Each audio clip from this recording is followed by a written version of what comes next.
allegiance to the flag of the United States of America and to the republic for which it stands, one nation, under God, indivisible, with liberty and justice for all. First appointment is 6:35, so I want to go over a couple of things that happened on Saturday, so everybody is aware of it. Representative Mindy Dahm and Representative Dan Carey had open office hours at the Granby New Library from 10:30 to 12:30 on Saturday the 13th. One of the things Mr. Carey announced was that Granby had received a $30,400 grant, which was a combination of the police department and the schools for security for the junior senior high school, and they are planning on using it on some new security doors in addition to the ones they purchased before. And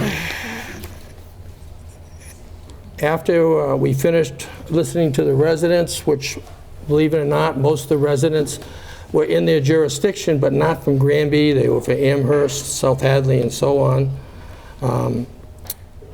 After that, we went down to Cindy's, where the two representatives and Senator Eric Lesser, who couldn't be there, presented this document here, and I'll read it real quick.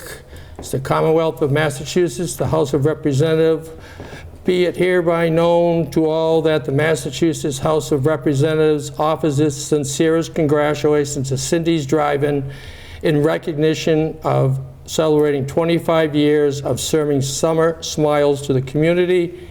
The entire membership extends its very best wishes and expresses the hope for future good fortune and continued success in all their endeavors.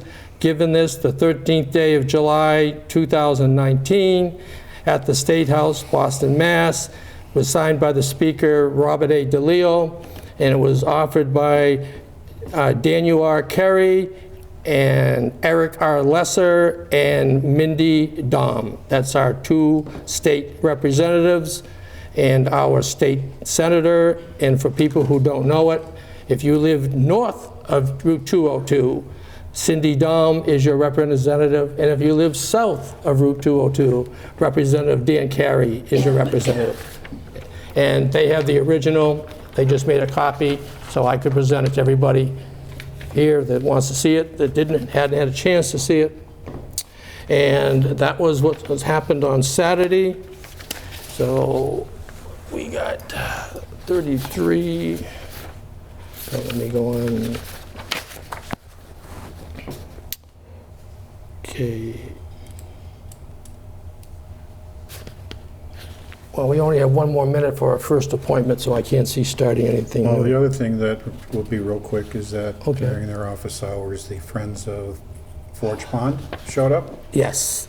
concerned with the actions that were taken by the Conservation Commission Yes. on advice from the DEP representative circuit rider Yes. to delay the tree cutting process that we had scheduled for June until they go through a complete NOI process. You are 100% correct, Mr. Martin, and I know there's a letter in the correspondence folder about that, and I was going to bring that up and ask the board, do they want to draft a letter to our local conservation committee to ask them how they're justifying the added expense to our community when other communities are having the same work done where ours has extra?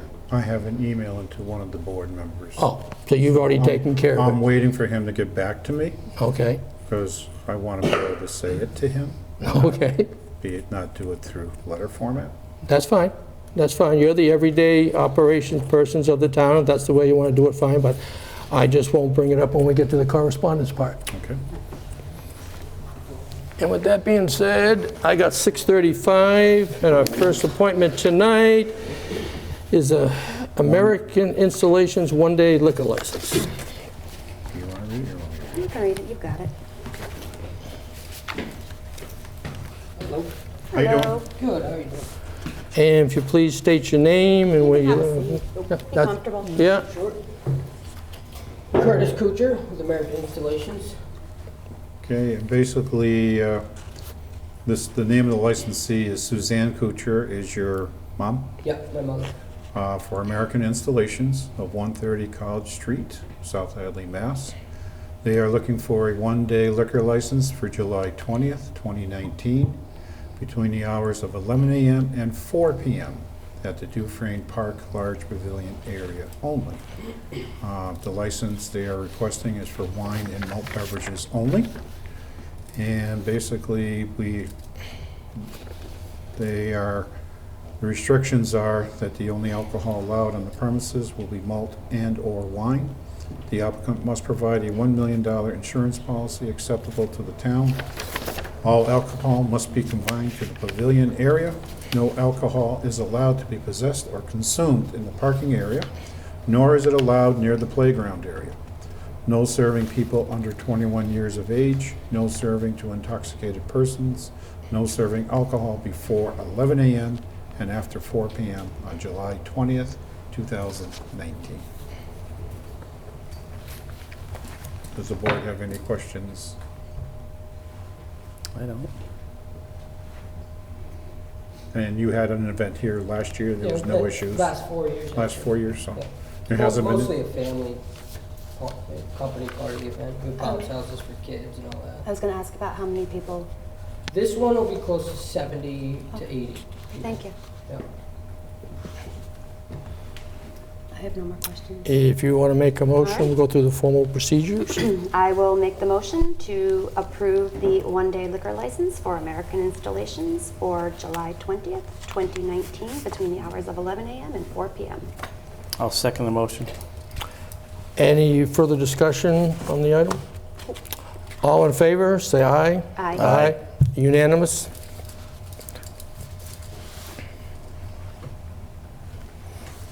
All set? Yes. Yeah, we're Thank you. just signing it off here. My house, take off there. You're good to go. All right, thank you. Thank Yeah, you. you have a very nice day.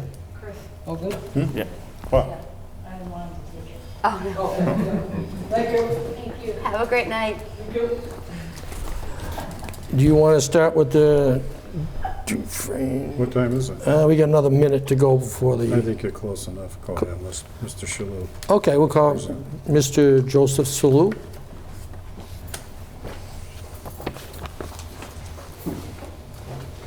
How you doing? Evening. Evening. Thank you. First, this is the petition that I submitted by email to Kathy Leonard. I'm not sure if everyone got a copy. That's this right here, right?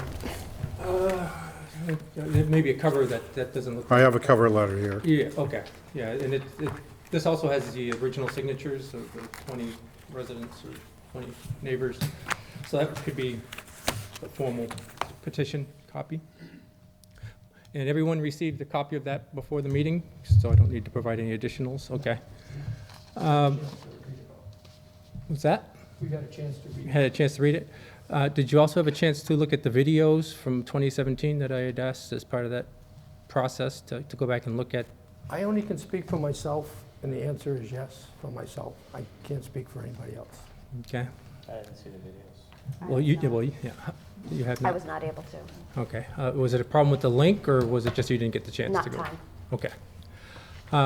Because I think those are very informative of how this whole violation was cited, the thought process that the select board, acting as a code enforcement officer, went through in citing that violation, and how the cease and desist for violation number 3, which was the substantial expansion violation, was arrived at. Somehow, based on statements that are on video, if you want me to get those later, I could, the building inspector has stated that this is not his decision to view the cease and desist to only applying to the upper shooting pad and the lower shooting shed. That's what he's been told to do by somebody, I don't know who. My supposition is that it's probably the zoning enforcement committee, which was a committee that was formed back in December of 2017. But somebody has given him instruction or guidance, which, based on some of the supporting documents that you may have seen in there, based on the town's own attorney on a response to one of my concerns, has stated that no one has authority to give any instruction to the building inspector and tell them what to do on these types of issues. So if you could watch that video, both the one of the citing of the violation, because first they discussed the substantial expansion and that it was viewed to be unpermitted substantial expansion. And then the cease and desist was worded based on the 1,000+ yard range, because that's the way this complaint came into the select board. That's what we had said the club had done, was they created a 1,000+ yard range, because many of us hadn't been up to the site. We had just heard that that's what they had done as part of that expansion. But everything was based off of the satellite photos detailing how much change had occurred up there since the 2010 special permit that had been approved. So anyways, I guess my concern is that someone has provided, based on the town's attorney's interpretation, inappropriate guidance to the building inspector about how to interpret this cease and desist, because it clearly is not addressing the full expansion. It's addressing just a upper shooting position in the lower shooting shed. And I'm asking the select board to look into that process. And if you read this, I guess my first question is, do you have any questions on any of the information that I gave you as part of this petition? No, myself, I don't have any questions, Joe. Quite recently, the land court, well, let me back it up this way. This started in 2017 before I was elected or anything like that. And the town has two different attorneys on this particular case. And it went through the legal process. It went to land court. The judge agreed with the decision and sent it back to the town to get the special permit. And if I get my dates wrong, please correct me, Mr. Martin, but I believe on June the 11th, the ZBA upheld the earlier decision of December of 2017. And as to my knowledge, after the ZBA held their decision, it has now gone past the appeal time, and no one has appealed the ZBA's decision. So, as to my knowledge, the way I understand it, it's been explained to me, the special permit for the upper or any shooting shed or all has been declined, and the cease and desist order for the 1,000-yard range is in effect. Right, but my concern is that it's not being enforced. Still being used. It's still being used. 980 yards of it is still being used. How much of it? 980 yards of it. From what I've read, Well, from what the building inspector said, that's all he's looking at is the upper shooting pad. They closed down that upper cement pad, and they moved just forward of that. And when he went up on my prior complaint back last September, he only observed them shooting from the upper middle area, which is, if you look at it on Google Earth, that's 35 yards forward of that cement pad. If you also look at the prior Facebook posts I gave you, they said their long-range shoots would be at 980 yards starting in June of 2018. Okay, so they've been shooting from 980 yards up there. They've continued to, they cut a new 500-yard shooting line in 2018 without permits. Well, Even though this cease and desist was in place, they're using that from the lower shooting position, because that goes off to the left, down in the valley area. Okay, and I've shown that to the town numerous times in numerous complaints. okay, based upon the June 11th, 2019 decision by the CBA, and Mr. Martin, you can correct me if I'm wrong, they have no special permit to build anything. And the entire 1,000-yard range is not allowed to be used. And that's what I need is, I'm asking is that clarification be given, because somebody has directed the building inspector to focus on the wording in the cease and desist that says 1,000+ yard range. So if they move forward from that shooting pad and it's now less than 1,000 yards, it's not being viewed as a 1,000+ yard range. I heard Mr. Martin say last fall, if they've created a new shooting range at 980 yards, I need a complaint on that. Well, they're using all of the same area, and that's what I said last year. And But if they create a new range, well, they created a new 500-yard range in 2018. well, that's not in the complaint or any evidence that they did it. Oh, And- it's- Mr. Chair, Yes, sir. Mr. Shalhoub is correct. They did move from the original firing pad, cement pad, whatever you want to call it. They did shorten it to 980 yards, which I believe was posted on their website for one of their events, if I remember For right. two of the events, May and June. Well, I remember one. Yeah, when we came in and complained, and that's Okay. when it disappeared. I'm just saying, I remember one, Yes, okay? yes. At that point, I did talk to or special counsel, and he says it's gonna be a game, because we said 1,015 yards. They're gonna do 980, we have to issue a cease and desist. They're gonna go to 900, you do another cease and desist, and it's gonna be one of those type of things. We are addressing the range, but it has to be addressed at various lengths because of the way the original was done based upon advice of special counsel. That letter was all done after review of council. Okay? Now, the current building inspector, as zoning enforcement officer, can issue his own cease and desist. That's up to him. If he doesn't issue one, I can't force him to, and I can't force him not to. You know, I know he has talked about it. I said, it's his call. It is his call, 100%. And if he isn't willing to do it, then I can't force him to do it because it all falls in his lap, pure and simple. Well, he stated that this was not his decision to view only the shooting position, but that's what he was told to do. He can So issue a he was told- he can issue a cease and desist anytime he so desires. But you as his direct supervisor, and whoever the ZBA, if that zoning enforcement committee, which has you as the select board representative, Mr. Zabrowski, who was the chair of the ZBA, who oversees. Never talked about this issue, never. Okay, well, somebody And gave me I- that direction. I can tell you that right now. Right. When he first came on, he was very hesitant about doing anything under zoning enforcement, Okay. okay? I had kept telling him, you need to contact special counsel and get advice from him, Okay. okay? Yeah, because I asked the select board, if you remember, I came to one of the, I think it was the October meeting, and that's when I had asked both you and the chairman whether you had given direction to him to only view upper shooting position, and you said, no, you had not done that. So if it wasn't this zoning enforcement committee, it wasn't you, if it was town special counsel, then I'd ask that the select board ask the town special counsel how they could have that interpretation that is directly opposed to what the Bacon and Wilson lawyers said at the appeal at the ZBA. Because he didn't talk about shooting position, he talked about the full expansion. He used the same photos which are attachment 4 here. These are actually his photos that he submitted to show the change in the property. And all I can tell you is that that cease and desist was vetted by special counsel Oh, I understand it was. before it was issued. So we did everything based upon him because, yes, we did not want to land on any landmines. Okay. And I guess what I would ask is that be looked at again, because I think it would be helpful for land court, for the town to look at what they deem to be the substantial expansion, what areas of the gun club, based on the evidence provided back in 2017, is viewed as substantial expansion. And I would say everything that wasn't existing in 2010, because that was the last time a permit was given. But whoever has that authority to actually detail the changes that have been made up there since 2010, and say all of that needs to be permitted, including the 4 pistol pits they created up there, the new 500-yard range, all the targets beyond 100 yards, which is the only berm that existed in 2010. I mean, that's just my view of what existed in 2010. The satellite photo shows one backstop, one target at 100 yards at the old shooter shed. Okay? That target doesn't even exist anymore. They knocked down that backstop. That target's been moved into a new 100-yard target, but I would say they could still use that.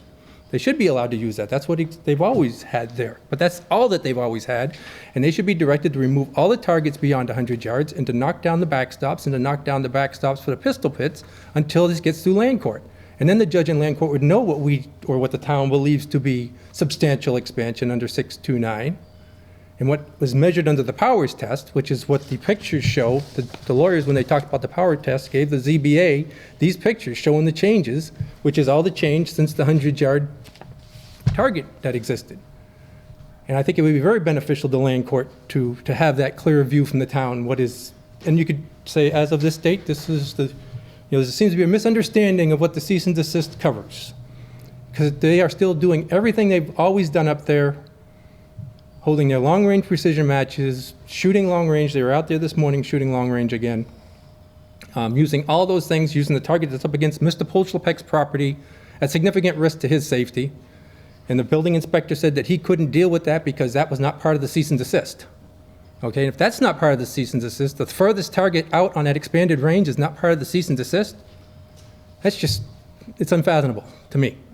How the building inspector could say that, except for the fact that he was told that it was only the shooting position that the cease and desist applied to.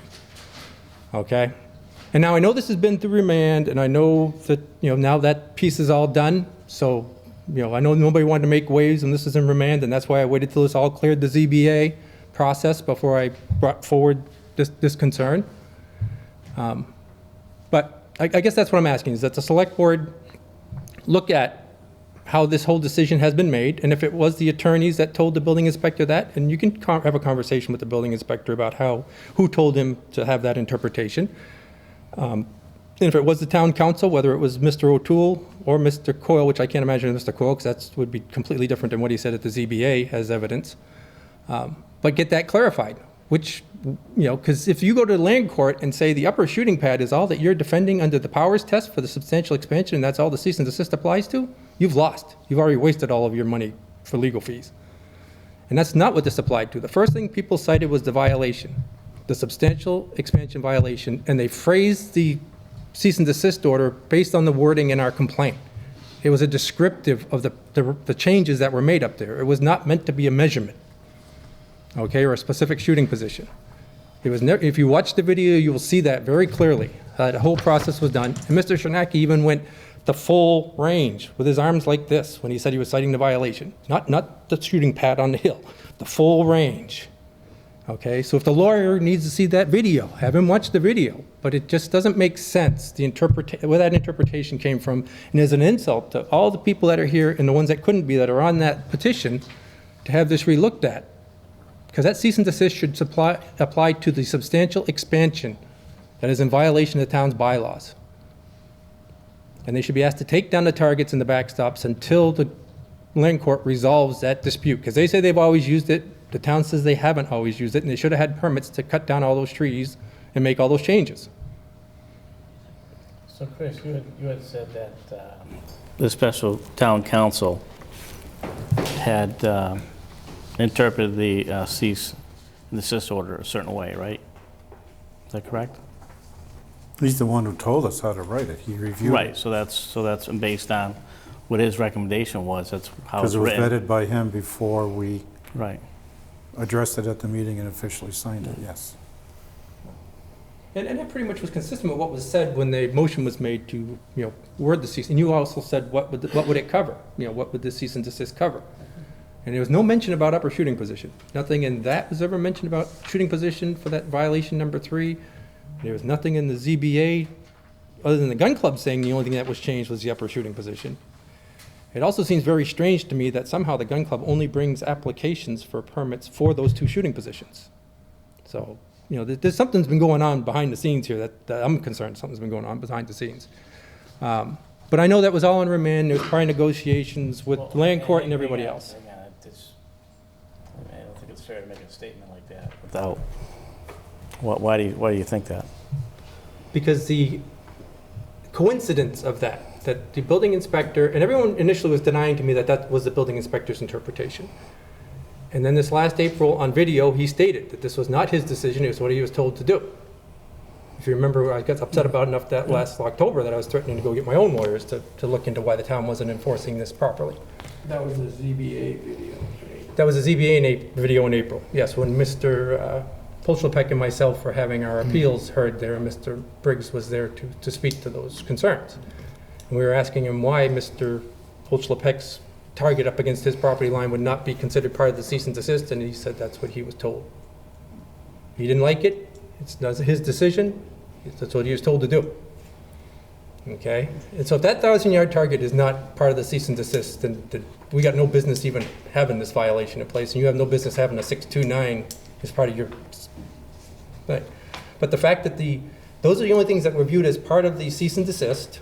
The gun club felt very comfortable shooting from 980 yards when you went up to observe their shooting. And he says, and I think in his letter to me, he wrote, whoever was managing that shoot said, we're following the rules. So somebody had told him that was the rules. Somebody was told them the rules where they could just move forward at an upper shooting pattern and everything would be okay. Because that's what they told the building inspector. We're following the rules. But what rules? I The mean, rules of the cease and desist. So whoever gave them the rules. did they actually say that, or just following Yes, the well, rules? that's what well, they said, following the Right, so- rules. We're following the rules here.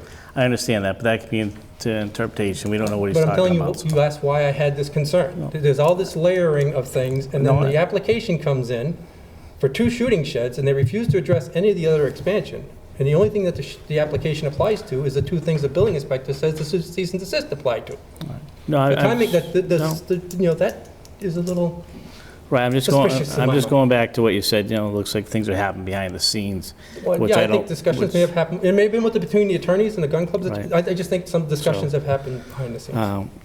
We're going to act, as far as the town, is what our special town council is telling us would be our, And if that's- obviously, we're going by what they're telling us is the proper way and what we should be doing. And if that Mr. Coyle at Bacon and Wilson, who's representing the town before land court, which is where this is now, has that interpretation, then I'd ask him why it changed from his legal summary in the position he took with the ZBA. Because now if he's saying it's only the upper shooting pad, then he put the ZBA in a very bad position with the land court judge. Well, what I Okay. think, Because I don't think it's Ben Coyle that's saying that. And I'm not even sure if it's Mr. O'Toole. And Mr. Ryan, who reviewed the original cease and desist, has since passed away. okay, a lot of these documents that you gave us to review are all dated 2017. Well, that's because that's when the... I understand, that's when it happened. 2 of us here weren't even on this board in 2017. That's why I'm hoping there'll be a new look at this. Okay, what I'm going to recommend is we schedule an executive session to have the special counsel come in and explain his rulings the way he does to all of us to make sure we're on the same sheet of music before we spend the expense to send him back to land court. Well, right, it's still in land court. They sent the memo, they did a joint memo back to the judge on May 31st by email. I mean, I watched the land court record for this case. It's still open in land court. Right, So but the after gun- the June 11th ZBA ruling, which denied the special permit, which the judge sent it back to the town for the gun club to get, Right. and the ZBA denied it, and now it has gone past the appeal time. I haven't seen anything done since the appeal time has expired. Right, but it's still, as of last Friday, it still showed open in land court with the the joint letter sent back by the town's lawyers and the gun club's lawyers to talk about the remand process and how that all went. So it's still open in land court. There was a post on Facebook from the gun club saying they expect this to be heard in land court by the end of this year, or they're hoping it will be. So this case, the original complaint against the ZBA in the town was unrelated to this 2 permits for the shooting shed, the 2 sheds that they just came back with. The sheds were denied. The violation for the expansion and stuff, that's still before land court. The gun club's still appealing that decision.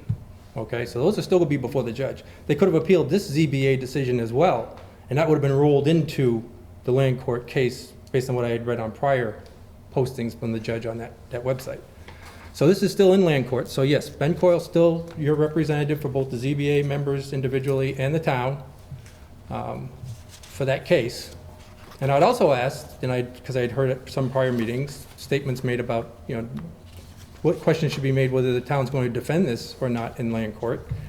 And I would hope that the select board would determine that they would defend their zoning bylaws in land court, at least as long as they're winning. Now, if they were to lose in this land court, I wouldn't expect you to appeal to the Supreme Court, like the gun club probably would do.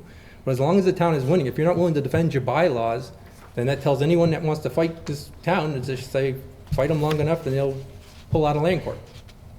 So I guess that's what I'm asking, is to, with a new set of eyes that are on the board, to relook at that, to look at all the evidence I provided, to find out who told the building inspector to take this view, and if it's the attorneys, then ask the attorneys why. What has changed since 2017 when they cited this violation, and what the substantial expansion was viewed to be, to why it's now only shooting position?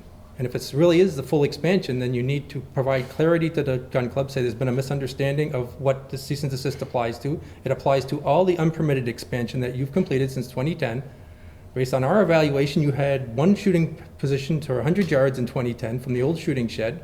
You can use that 100-yard position that you have now. All others have to be removed. And if we find you with targets on those positions, we'll fine you the daily fine of whatever the cease and desist allows. Well, but also within that, because I did watch the tape, as I stated.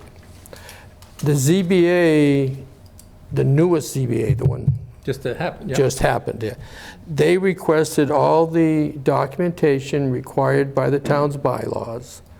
The gun club basically refused to give it to them, Yes, they did. and that is why the ZBA denied their special permit and reinstated their decision of December of 2017. Right, and they also stated in there that they were reaffirming that they viewed the substantial expansion would be Yes. used with these sheds if permitted, Yes. and that's also why. Yes. So they reaffirmed that this was not a shooting position only thing in their eyes.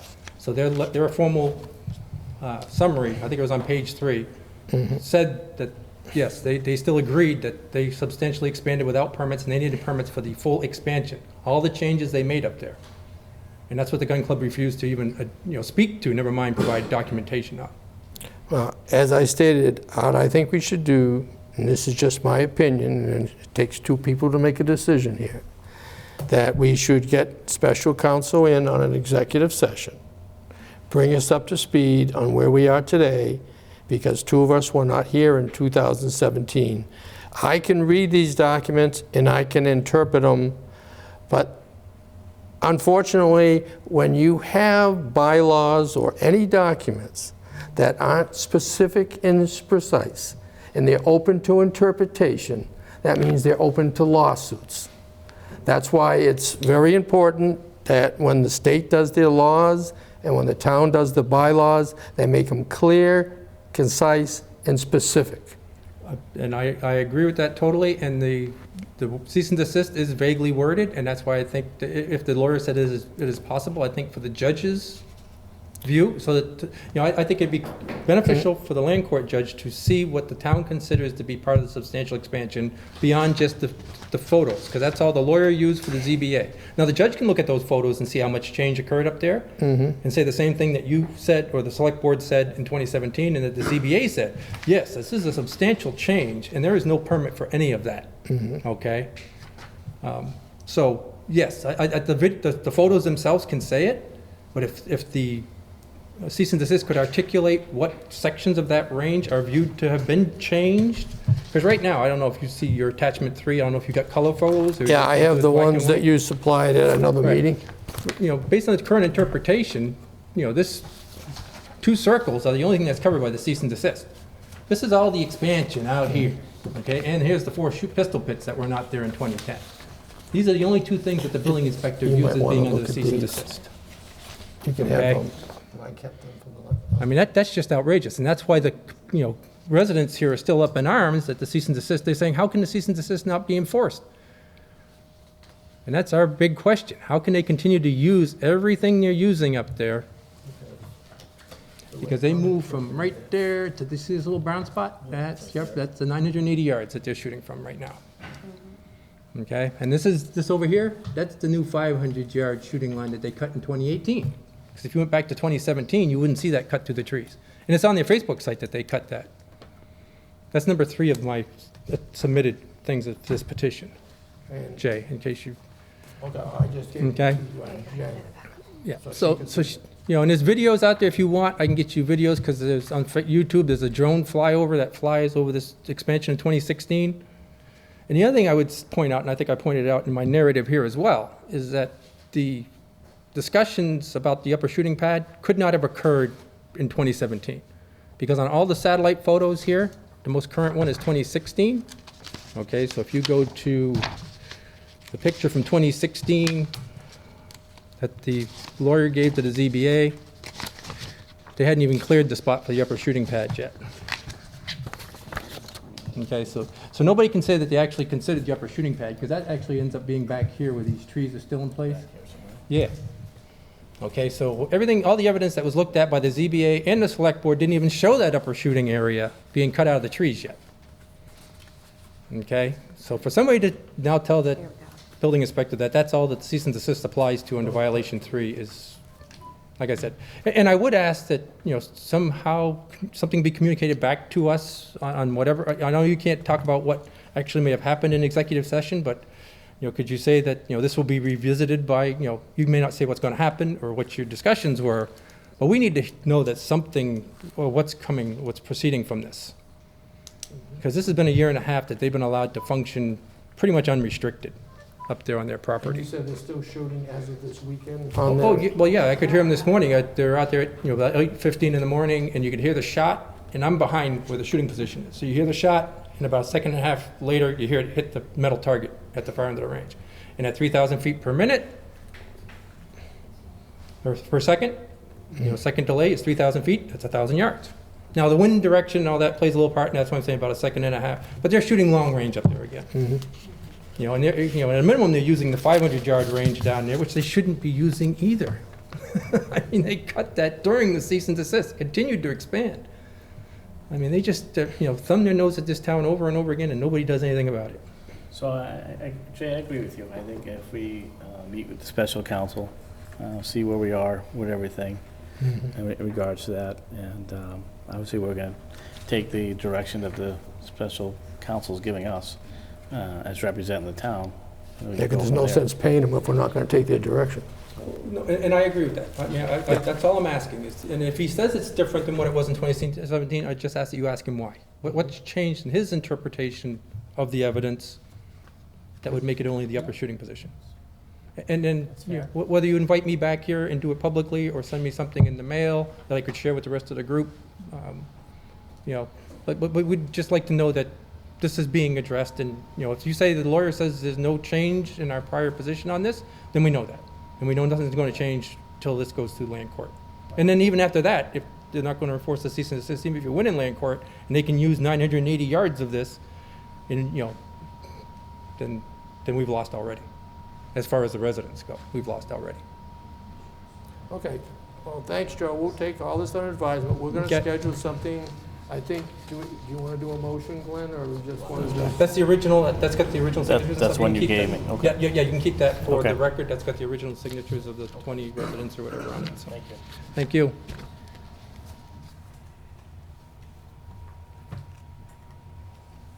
Mr. Martin, when do you think we could schedule some time with special counsel to go over this?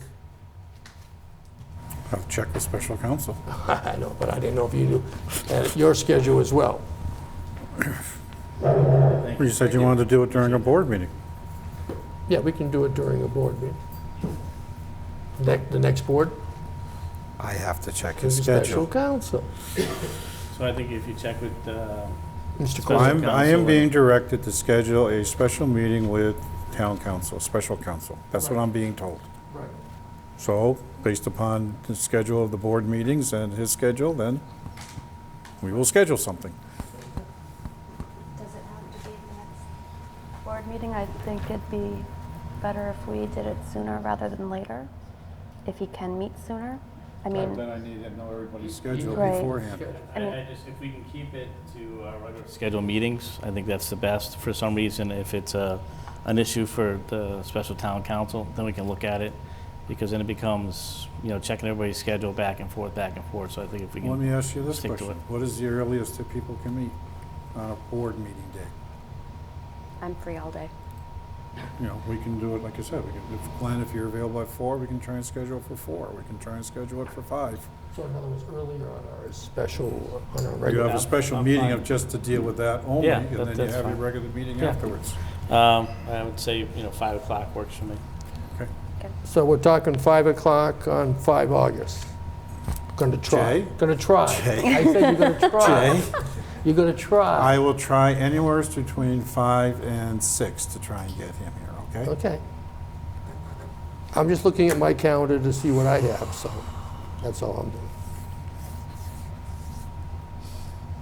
Okay, so we're going to table this for now until Mr. Martin schedules the time with special counsel, Mr. Coyle, and brings us all up to speed. And Chris, you need an actual motion, or are we just fine with just letting you know? he You said have given me a directive. direction. And here's my Bowen Gun Club file.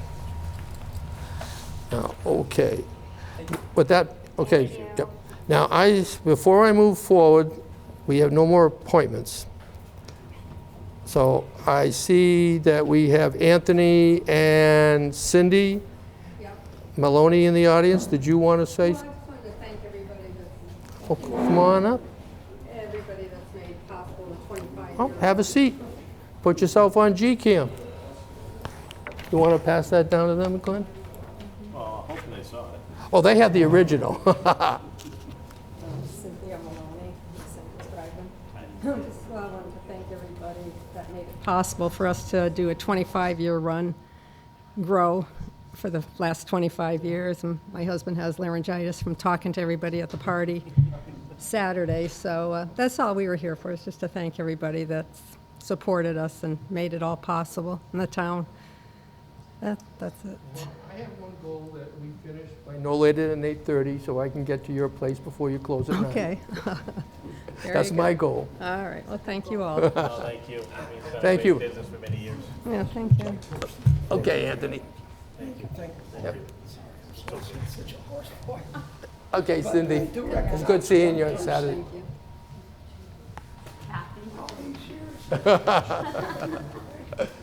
He was running around on Saturday. I can vouch for that. I drove by so many times and it was so packed. It was like, oh my God. Talking to the customers. I said, you better, you're gonna lose your voice. I did go twice, Thank you. lunch and dinner. Yep. Have a good night. Thank you. Hey, Glenn That's Jay's. and Jay, My propaganda. your propaganda, yeah. file. Okay, since that's finished our appointments, Mr. Martin, would you want to go into Dufresne's Rentals? Or do you want to do something else? Let's, I'm asking you, I'm not telling you, I'm asking. did you have a chance to read departmental reports? I did. I did the reports as well, yes. There's one Chloe just turned in. Yeah. This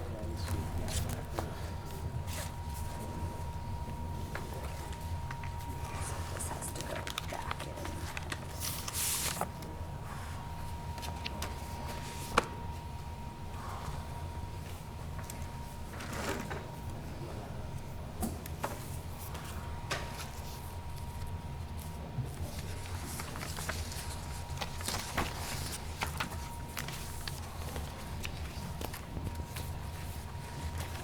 Have I missed a report from the fire department?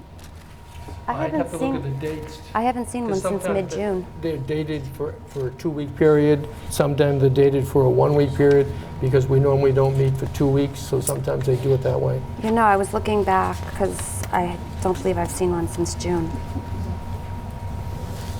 Middle of our second meeting.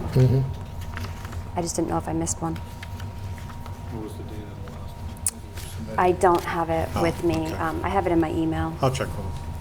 I'll check with them. Oh, wait, maybe I do. I'm sorry.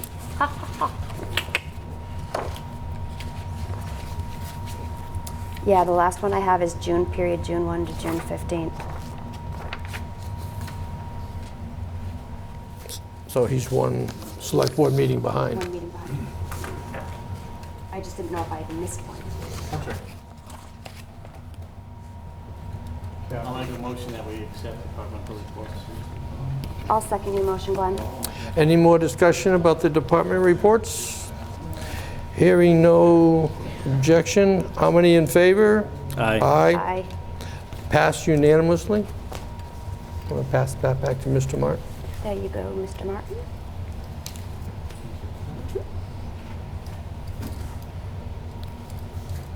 Do you want me to run through the maintenance warrants? Yeah, we can do the maintenance warrants now if you like. There's 2 copies of each one, so. The first one is warrant number 81, which is an FY19 in the amount of $192,474.62. That is a bill payment warrant.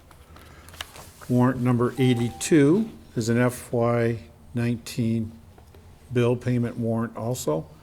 These are warrants for bills that have been incurred before June 30th, but haven't, didn't receive them until after June 30th, so we are just still paying bills. And we still have probably 2 more to go before we officially close out FY19. Warrant 82 is in the amount of $114,562.80.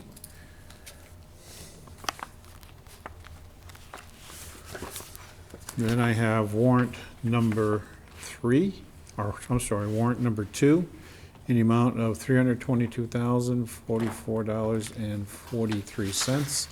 That is a AP warrant for the first warrant in July of FY '20. That was the first warrant for 20? Yep. Then I have a warrant number 3, which is our payroll warrant, in the amount of $404,681.18.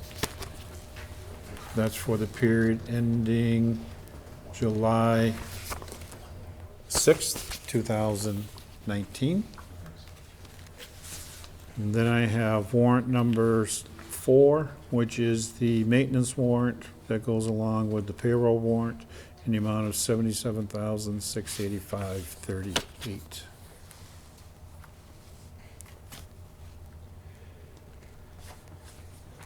Sorry, I'm getting. No, that's okay. everybody It's okay, behind. take your time. Take your time. Nobody's rushing you. Do you want these sent to you and scanned and sent to you in advance so you That can would read be them? fabulous. Okay, we can do that.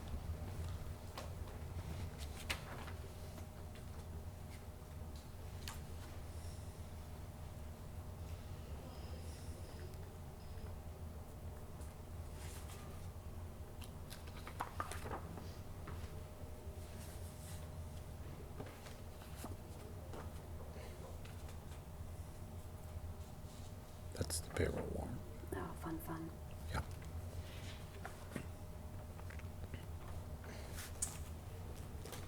Glenn, do you want to see this? No, I'm all set. Yeah, I'm all set too. I Oh, just well, wanted, then I'll. I was just trying to write the numbers down. 81, was it 81 through 85? 81. That's what I thought. 81. 82. And then 24. So if you make the motion for fiscal year 19 warrants 81 and 82, and fiscal year 20, 1 through 4. 1 through 4, 2 through 4. 2 through 4. I had to rub them again. Okay, take your time. No, I said I would have. All right. I will make the motion to approve fiscal year 2019 warrants 81 through 82 and fiscal year 2020 warrants 2 through 4. I'll second Jen's motion. Any further discussion on the maintenance warrant? Hearing no discussion, how many in favor? Aye. Aye. Unanimous?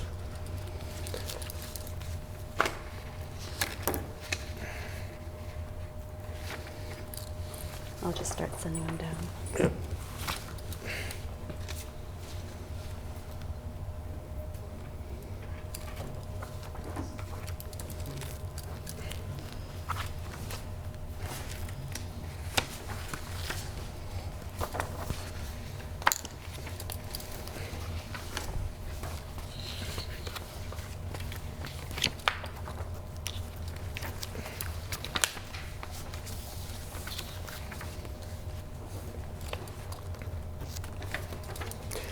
Mr. Martin, is Mr. DeRocher coming in for bittersweet, or just Mr. Sullivan?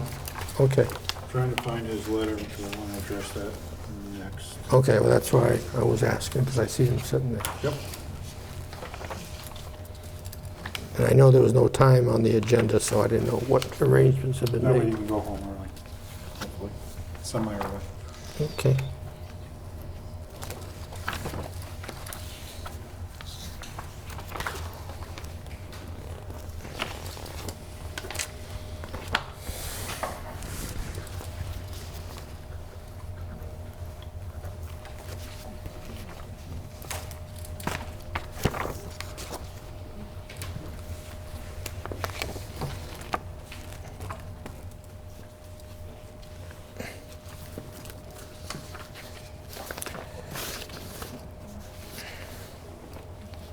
Did you find Dave's letter? Okay, so I have it. Yeah, I have it electronically. Then there was another correspondence from another person that lives on Cold Hill There Road. were two. One from The Ben Haleys. Haley. Yep, And the other one was, I had one from Mark Haley, one from Ben Haley. yeah, Ben Haley and Mark and Hollis Yep. Haley.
That's okay, Glenn, I'll put them together.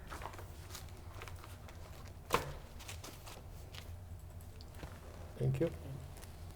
Thank you. Yep. Thank you. You're welcome. Okay. I do have a letter. At the last board meeting, Highway Superintendent Dave DeRozier came in and gave the history regarding the layout of West Street and Bittersweet Lane, and all the variations of how people wanted things to come in at right angles and not right angles, and to try and avoid crash issues. The board at that meeting directed Mr. DeRozier and the fire chief to go out to Bittersweet Lane and to review the issues and come back with a recommendation, if I remember right. Yes. Dave issued a letter to me dated today. I'll read it just so that the people in the audience knows what it says. Last week, the fire chief and I met at Bittersweet Lane to review the issues with access and encroachment of the stone wall onto the clear zone along West Street. This meeting was requested by the select board at their previous meeting. Basically, it appears that access for fire apparatus can be improved if the old mailbox and the excess stones to the north of the island and planter are removed. Also, one small tree would have to be removed. This area could then be filled with gravel or millings to allow occasional access, if necessary, by fire apparatus. The other issue with encroachment into the clear zone violates American Association of State Highway Transportation Officials, AASHTO, standards, and the accepted standards recommended by Mass DOT. The minimum clear zone along West Street is 8 feet. Any structure or portion thereof constructed less than 8 feet from the edge of pavement is a safety concern. As we discussed at the select board meeting, any deviation from this standard and encroachment within this clear zone could be a potential liability in the future unless this portion of the structure is removed. If you have any questions, please call me. I'll be happy to discuss this in more detail with you. Subsequent to our meeting, though, we did receive 2 additional letters regarding the structure. One from Mark and Hollis Haley, and the other is Ben Haley. And and if you read the letters, and I don't know if you've had a chance to read them, Glenn. Basically, they're requesting that the Board of Selectmen cause the stone structure to be removed. And there's the second one from Mr. Ben Healy.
So, the question is, does this board wish to have the structure removed out of the, or moved out of that 8-foot recovery zone, I think David called it at the last meeting? Clear zone, I think it was. Well, my thought is that for us to be in accordance with the state law, we're required to do that. Because if not, we're outside the scope of what the state allows, and if something does happen, I think a town can be held liable. That's the biggest concern on my part, Yeah. is the potential liability if you have a known hazard within your recovery area, clear zone, whatever you want to call it, then we assume the liability for any accidents. And everybody knows, people will go after municipalities because they think they have the deepest pockets. Well, it's true. Except for this time. I agree with that. I agree with everything it said. I mean, there was two questions that we had in the beginning. Number one, could we get safety vehicles to all the residents on Bittersweet? It looks like that's been It looks resolved. like that's been resolved. As long But- as they but- put some millings down and, Right. and do a little, take away a tree. We'd have to do some work, but it Yes. could possibly be done. But the second part is the liability. How do we get rid of the liability? Because the town, as elected officials, we cannot allow the town to be put in liability. So, as far as I'm concerned, I would agree with Mr. Sexton, unless there's some way that the town could come up with, or whatever, that the town is not liable for anything, it unfortunately has to come down, Or be moved. out of it. or be moved. Relocated, whatever you want. Relocated away from the 8-foot clear zone along West Street. So if it's 8.5 feet, 8.5 feet, we're clear. it works fine. I personally don't know if I went out there and I did a measurement on how many feet it is today. Did you? No, I says, I personally do not know. Oh, I would like to, but I'm afraid of the traffic. I think that's something that we have Dave look into. They can go up there, they can mark as to where the furthest point. Delineate the 8-foot. Yeah. And that way, Mr. Senecal would know where the Massachusetts law says that you cannot impede upon.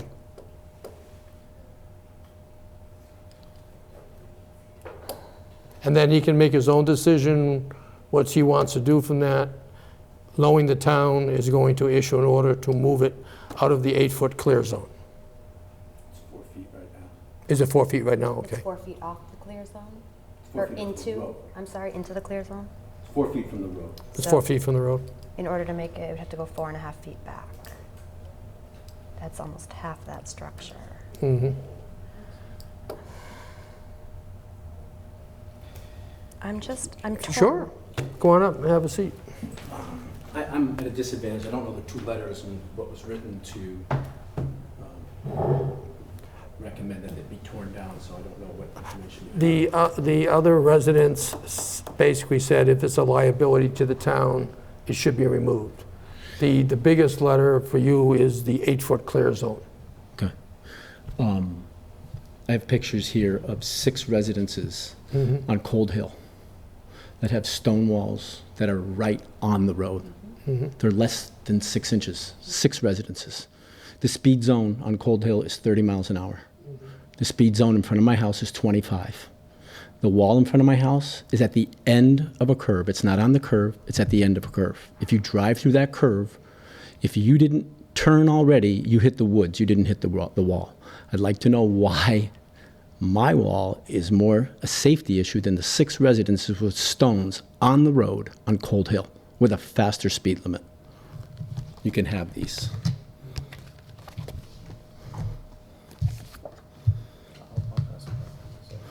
I just feel, look, I understand when this was put in, comedy of errors. By the way, Mr. DeRocher doesn't return any phone calls. I've called him on a few occasions to meet with him. He doesn't return my phone calls. I've tried to come to an amicable solution to this. He doesn't return my calls. I get the concern. I probably wouldn't have done it had I known when it happened. I invested substantial dollars into this before I put it in. I'm willing to do several things at my own expense to increase the safety of that area, including erecting signs entering the curve with reflective tape on the signs indicating there's a curve ahead. I'm willing to raise the pitch of the land to the wall to diminish the safety concerns of hitting a higher wall and making the pitch so if a car were to go off the road, it would go over the wall, not into the wall.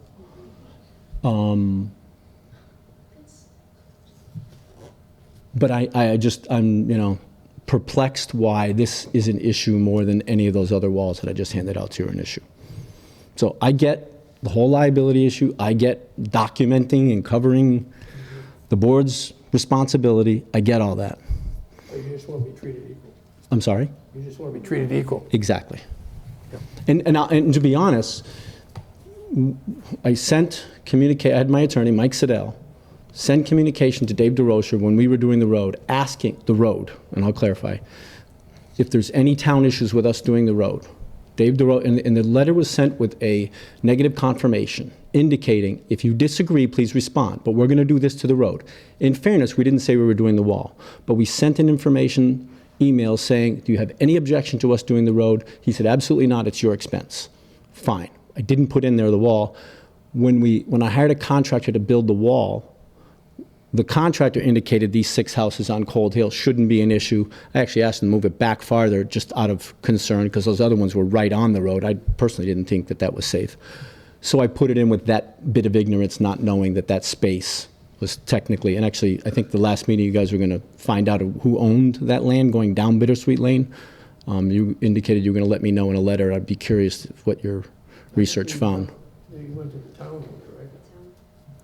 The town owned that. I think Dave ended up saying it was the town when he went back to 1894. So did I. Or something like that. Which means the town shares in half the maintenance of the road as deeded by William Skinner back in the 1800s. And I didn't ask the town for any expense to rebuild that road. I asked and was told no, and I said, the heck with it, I'm not going down that road, I'll just pay for it myself. And I did.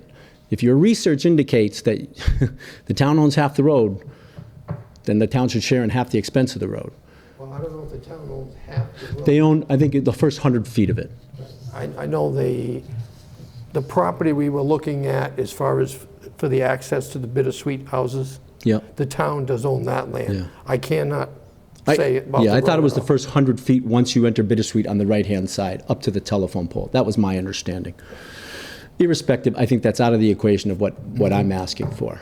I understand what Dave is recommending. I wish he'd come to me to try to work with me at an alternative solution. And I understand the law says in the clear zone, this is clearly another issue, but I think if you're going to, be consistent with decisions, we should be consistent.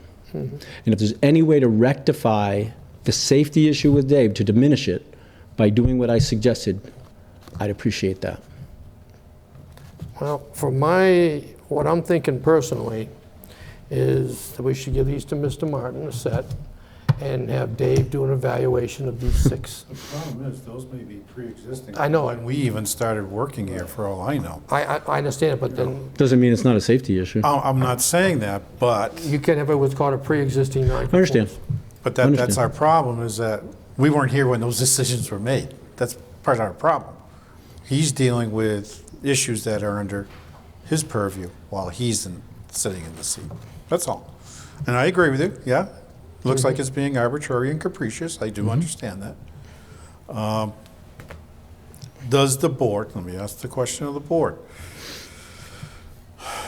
Does the board want me to meet with David and Mr. Senecal?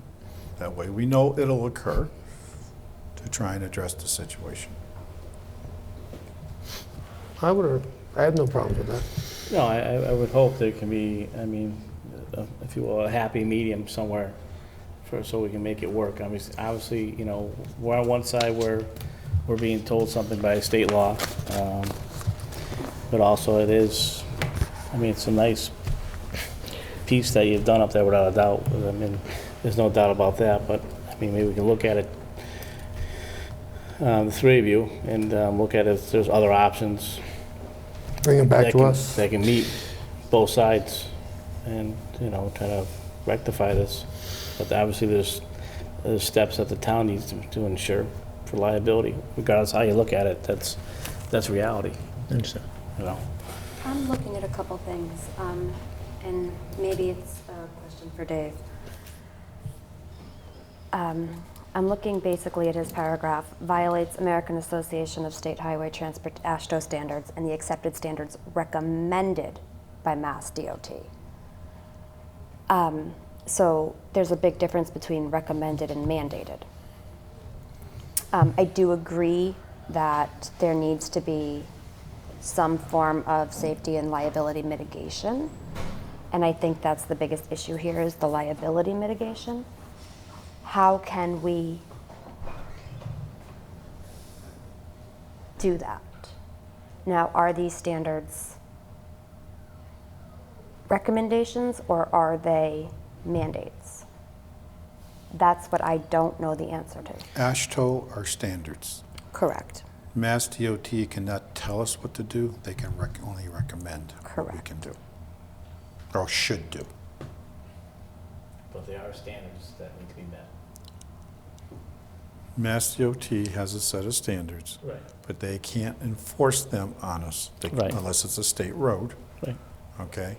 They can recommend that we follow their standards, but AASHTO is a set of standards, period. Which any defense attorney, if it was liability, would use them against the town if the town knowingly had an issue and didn't properly address it. I think, Chris, if you can have a meeting with the three of you and kind of look at what options are feasible for the town and for this gentleman as well, and go from there, and then bring it back to the board, and we'll have to look at it at that point. What I'll try and do is send an email to you and David to try and arrange a date and time. Well, I have your email. You do have David does too. And what I'll do is we'll scan these other two letters from your neighbors. Yeah, that'd be great, thank you. Okay, just so, Are they neighbors? No. Cold Hill. Cold Hill. He can show up, he's gotta get a copy anyway. Well, I'm gonna say, I I'd can be scan curious it. if their addresses, any of these. I think it's 133, isn't it? 133 133. and 133. Yes. Can I say something, Paul? Jennifer lives in with Tom, we live there. together. The island was actually my idea. I just want you to know that this wasn't something where we just moved in and we decided we're just gonna do this. We talked to every single neighbor we had. We had letters, we met with them. We did a lot of work to make sure everybody on Bittersweet was okay. We didn't think about the people on Cold Hill because we lived on Bittersweet.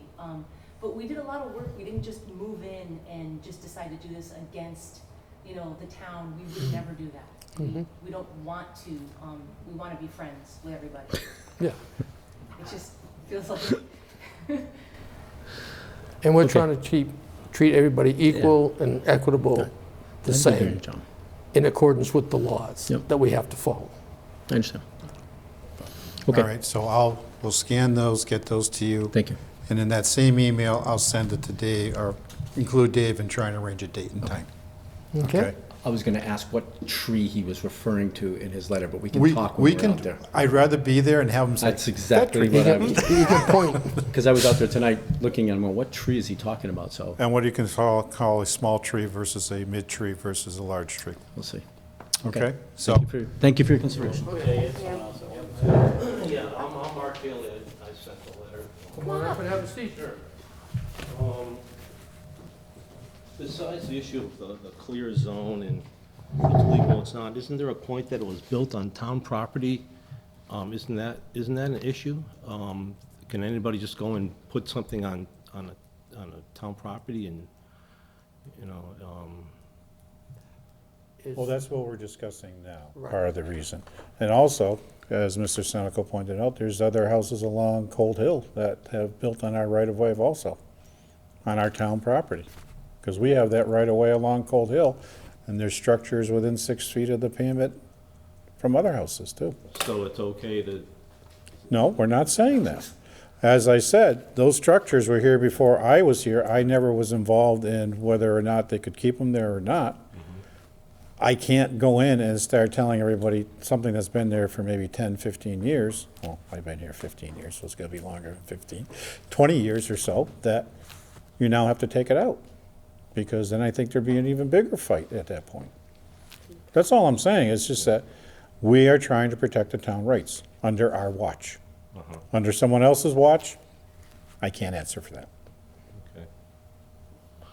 So, well, it seems to be a case of, you know, it's better to seek forgiveness and to ask permission. And, Well, according to Mr. Senecal, he did try and seek permission, but Mr. DeRozier apparently failed to respond to him in a timely manner, if I'm understanding you correct, Mr. Senecal.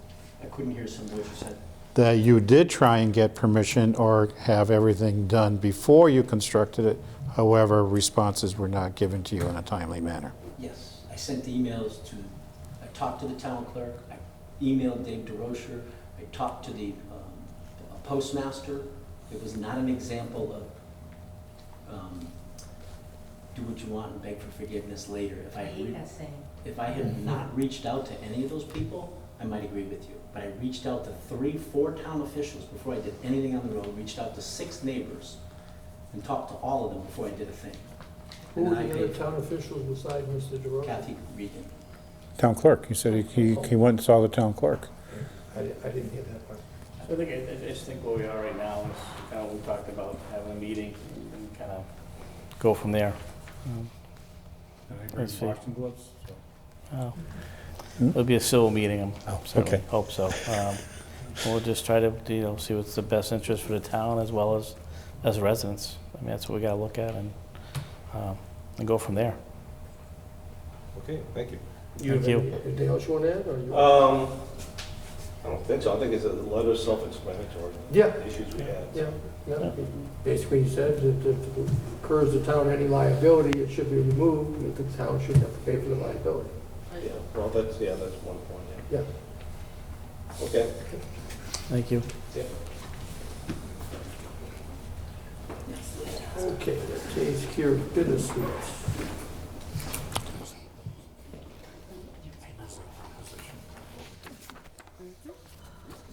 Thank you for your Good consideration. luck. Appreciate it. Thank you. You too. Understand your job. Yep.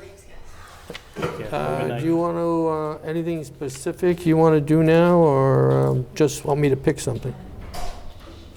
It's up to you. We already did. We're almost out of We got time. affirm appointments, 2 free rentals. Let's address the affirm appointment one. Okay. The affirm appointment is actually from the last meeting when we didn't appoint the Economic Growth Ad hoc Committee nor the Land Review Ad hoc Committee. Yes. I believe, Jay, you were going to call Mr. Trumke regarding Yes. his purported non-attendance at your meetings, and Brian Hochschild was to contact him regarding the purported non-attendance at their meetings. And I talked to Jim Trumke. He was very apologetic for not attending the meetings, and he says that he would be at all future meetings. And I says, fine. I says, just be advised, there is a general bylaw, and it was used, that the committee, if you miss, I think it's 1/3 of the meetings in a year, the committee can vote to have somebody removed, which was done in his particular case. But I talked to the other individuals that were there, fine, we'll take Jim back. The way I'm looking at the Economic Development Growth Committee, particularly since we're the oversight of the water project going up 202, we need all the help we can get. Because this is going to be a multi-year project. It's going to be in existence probably when I'm not even sitting here. If I had a guess, I'd say it's going to be 8 years before it gets done. That's if they do 1 mile per year, but since they just put the 2 intersections off to 2023, who knows when it's going to end. My recommendation will keep the members of the Economic Development Committee as is, and then we'll add Will and Lil as alternates. We need as much people informed of what's going on with this project. So if somebody has to get off, There'll be other people there that can give them the information. How do you feel about that, Clinton? Well, did your committee vote to take him off? Yes. So shouldn't have your committee met to discuss that? I talked to them on the phone individually, Okay. is what I did. And I explained to them that Jim was very apologetic. He said he would make all the meetings, and I explained to them the same thing that I said now. This is going to be a multi-year project. The more people we have on it that have more of the same information is going to allow it to continue on its way. And they said, fine. Give everybody a chance. Right, but shouldn't your committee meet again? We are scheduled to meet the You fourth voted, you Thursday. voted to remove him, so there should be a vote to, We can do that. We can do that. We're not scheduled to meet till the fourth Thursday of the month. But I did talk to the people that voted. Can I ask a question, Jay? Sure. Okay. Not trying to muddy the waters or No. anything, but Jim did come in and speak to me. Okay. I didn't- Concerned over some of the statements that were made about his non-attendance. He mentioned that it was normally scheduled for a certain day of the month, okay? I think it was third Thursday of the month or something like Fourth. that. What? Okay, Fourth Tuesday. fourth Tuesday, third Thursday, whatever. But he said that a lot of times the meetings were canceled and rescheduled, but yet not everybody was saying they could make those meetings that were rescheduled or canceled and rescheduled and canceled. Is there any way that I can get a copy of all the approved minutes for the last 1 year period of time? Yeah, that's not a problem. Right now, we're waiting on minutes to be approved because we haven't had a quorum that attended those meetings to approve those minutes. That's been the problem. But if you don't have a quorum, We had a quorum the day, that night of the meeting. Then the Okay. next meeting, say be the next month. The same people were not there to vote as a quorum of 3 to say that that's what was said. but you had 3, so you had an official meeting. We had the meeting. You had an official meeting, Yes, we had an official meeting, okay? but I don't have the official amount of people to vote on the meeting minutes to say, yes, that is what we said. All right, can I just, like I said, I'd like to get a copy of all the minutes, just so. That's not a problem. Kathy has them all, with the exception of one. We have canceled, we canceled 3 meetings in the past year because we didn't have anything to discuss. For an example, one of the ones we were waiting on was the results of the MVP grant. So since we didn't get a thing, there was no reason to have a meeting for the sake of having a meeting. So I just told the people that we haven't heard back yet, so we'll just put it off to next month unless we get information that we have to address sooner than that. And as you know, we were denied the MVP grant because we could not meet the in-kind contribution from Mass DOT because they push it off to 2023. And the MVP grant money had to be spent in 1 year. So that's why we could not qualify for that one. so, just, are you all set, Chris? Oh, yeah, I'm all set. Just going back to what I said before, so technically, his committee doesn't have the power to remove someone from. They The can committee. send it to this board. This board does. Mhm. And no time did this board remove Mr. Trompe from that committee. Nope.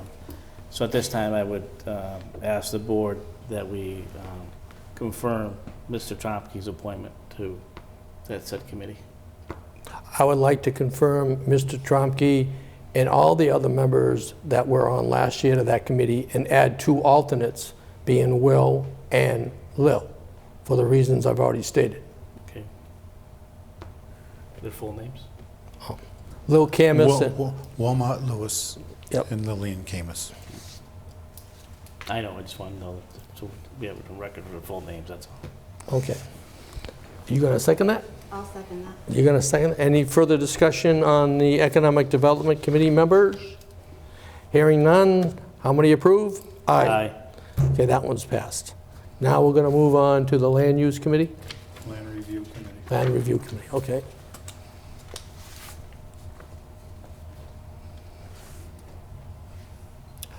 Basically, it's a three-person committee, and they're going to stay with the same three. I believe that Mr. Hofschild and Mr. Tromke had talked. I'm talking to Kathy Leonard because she's the one that informed me of that. Mr. Hofschild is not here. And they had agreed that they would continue for another year and see how things met. Am I correct, Ms. Leonard? All right, I will make a motion that we appoint the Land Review Committee with Brian Hoschild, William Shaheen, and Jim Tromke, all expiring 2020. I'll second Jen's motion. Any more discussion on that committee? Hearing none, how many in favor? Aye. Unanimous, that committee is done. So we're done with all the appointments for the year, until something changes. Bite your tongue. I'm sure you'll have more. We will have changes, we always do. People have to leave for whatever reason to come back. I have the 3 alcohol licenses that were approved by this board at the last meeting. The first one is for fire service on August 17th, 2019, from 12 p.m. to 9:30 p.m. The second one, I never pronounced the first name, Siobhan. Siobhan Ransford, on August 31st, from 4 p.m. to 10:30 p.m. And community involved in sustaining agriculture for August 1st, from 6 p.m. to 7:30 p.m. The board had approved it, but we needed the final version. If you could just sign each of those licenses, we'd appreciate it.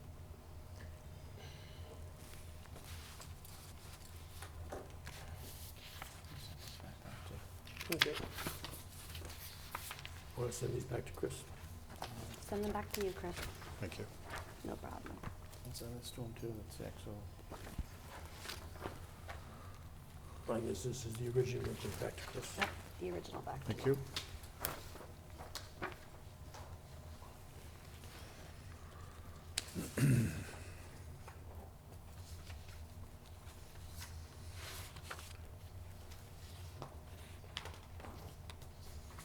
Did you sign all 3 of them, Jay? Yeah, I signed all 3 yellow. Okay.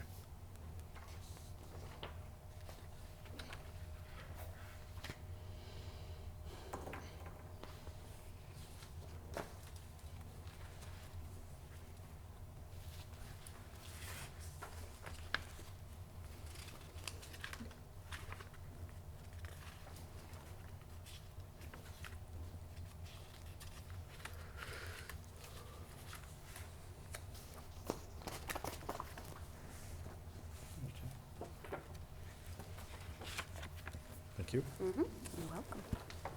Next item is we do have the Granby Charter Day regulations, the changes for your signature. I think the board wanted Article 7, 9.2 change that during the weekend of Granby Charter Days, the chair, vice chair, or their designee shall oversee the duties, including but not limited to the other committee members, the volunteers, the vendors, as well as any unforeseen issues that arise during the weekend. And also that under Article 8, all work done by any committee member throughout their term becomes the property of the town committee. At no point can this work be deleted or discarded before or after the resignation of a committee member. Any committee member who discards or deletes any work done throughout his or her term will be subject to charges for malicious damages for destruction of town property. If the board needs to approve and sign said regulations.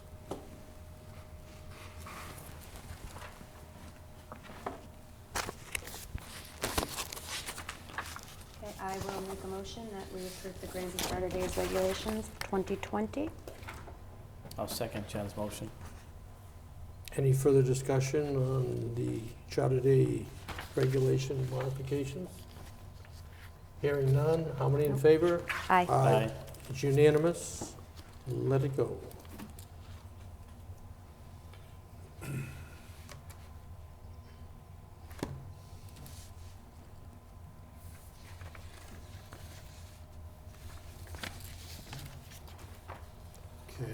you. You're welcome.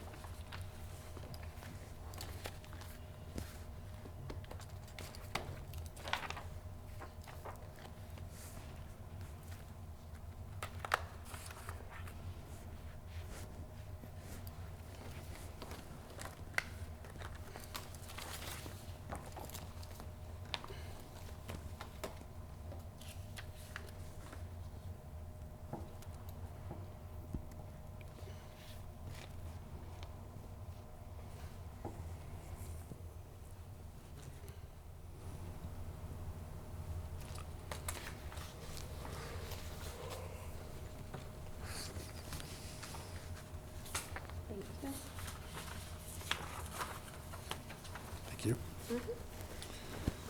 The next item I have is at the last board meeting, when Mr. Joyce presented the Economic Growth Committee recommendations. I believe, Mr. Sexton, you asked us, have this board have a draft letter to the planning board for items that were under the purview of the planning board. So I have a draft letter here, dated today.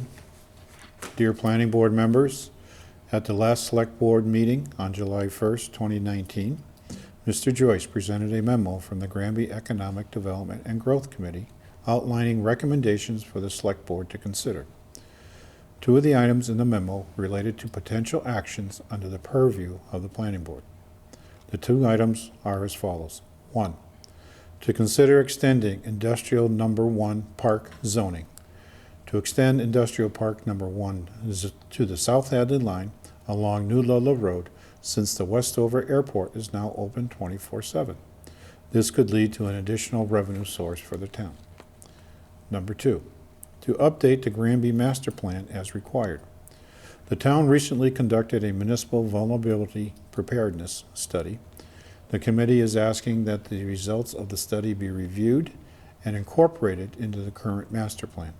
The committee also noted that sections of the plan have not been updated for a long time and is asking that those sections be reviewed and updated as necessary.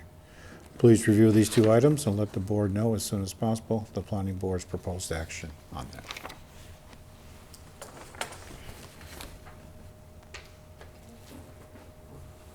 Do you want to look at it? He read it. I know you read it. I'm a visual person, so. You read it.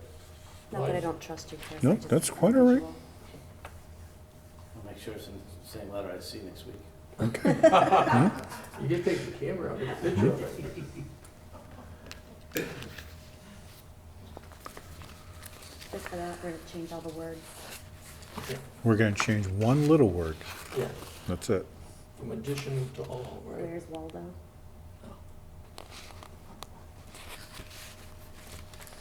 Motion? I will make a motion that we accept the letter to the planning board as written. I'll second the motion. Any further discussion on this draft memo to the planning board? The only thing that I'll say on that was there was another thing that we had, and it was about the Westover Metropolitan District Commission area. Mm-hmm, The letter from Michael Bolton has come in. okay, You should have got a copy because I emailed one to everybody. okay. Do we want to have another letter drafted to the planning board so the planning board will see the new noise abatement area?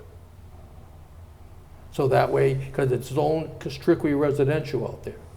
Right, I think it should be. It's good enough. Make it official in a letter. So, It should be sent to the okay, planning so let's board, complete this one stating- first. Stating such, Oh, I was going to say. attached with the letter from Yeah, I'm not going to have to do it Mr. all Bolton again. as well. Well, that is two separate issues as well, so. Exactly, I think the issues separate is Yes. better because they only complete one, then it stays open. There you go, Glenn.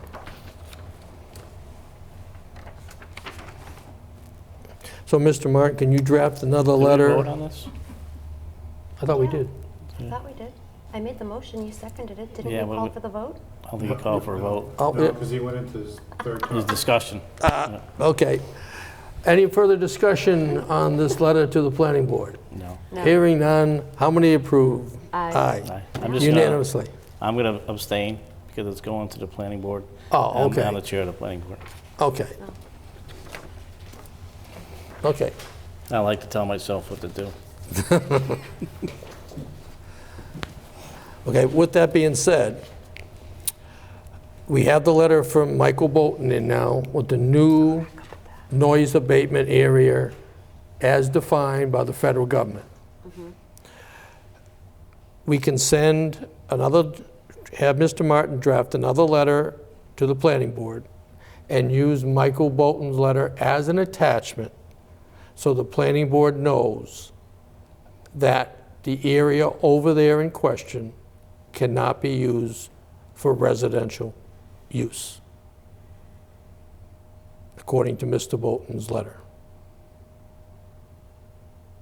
Do we want to do that, or we don't want to do that? How do we want to communicate the information to the planning board? Well, you're looking for the planning board to, or asking the planning board to reevaluate that area, see if That's it all. can be, Yeah. if there's any, Source of if they revenue. would recommend any zone changes to that area. Right, which so would we go can to town create meeting. some source of revenue. Isn't that area tax exempt? Federal government is tax exempt. Yes, the land is tax exempt, but if they put something on it, that becomes taxable. Just like, Only for personal property purposes. right. We don't get any real estate tax, no matter No, what we you get no put on real it. estate tax on it because it's federal property. Right, okay, I'm just double checking. Yeah. It's like You're the correct. solar farms that are installed there now. We were getting money. We were getting pilots, but But according, Mr. Martin hasn't received any, he's supposed to receive quarterly payments, but he hasn't received any since they made the ruling on the tax appellate. He hasn't received anything since then. surprise, surprise. So I'm going to ask this board while we're talking about that. Yep. I have other companies who want to enter into pilot agreements. I'm not going to waste my time negotiating pilot agreements for something that can be ignored by a company due to the appellate tax board Well, ruling. let me ask you though, I mean, 'cause obviously I'm not a lawyer, but, I mean, that is being addressed now by the state, And I will address it after okay, so, it's been corrected. right, To be honest with you, Glenn, because right now, as far as I'm concerned, the assessors should be taxing them at whatever the full value is and not per some agreement that they can turn around and ignore. okay. What happens if the legislature makes it retroactive back to the time? I'm just asking a question, I don't know. It'll be interesting to see what the appellate tax board does in regards to that. Yeah. I don't foresee them making it retroactive. I'm just putting that out there so we can just address it properly. I just don't think it's right. I think it's a waste of your I time. don't think it's right it's to waste the assessor's time, my time, and town meeting time, because Right. town meeting has to actually approve the agreement. I agree entirely with you. And the last word I got from Michael Clark, who's the senior advisor for Senator Eric Lesser, doubts that's going to be passed.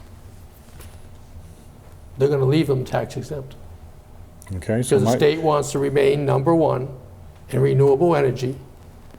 So the state can be number one, and then we will incur any liabilities, such as fire departments, highway departments, police departments, to take care of all these solar sites and not receive a penny from the solar sites themselves.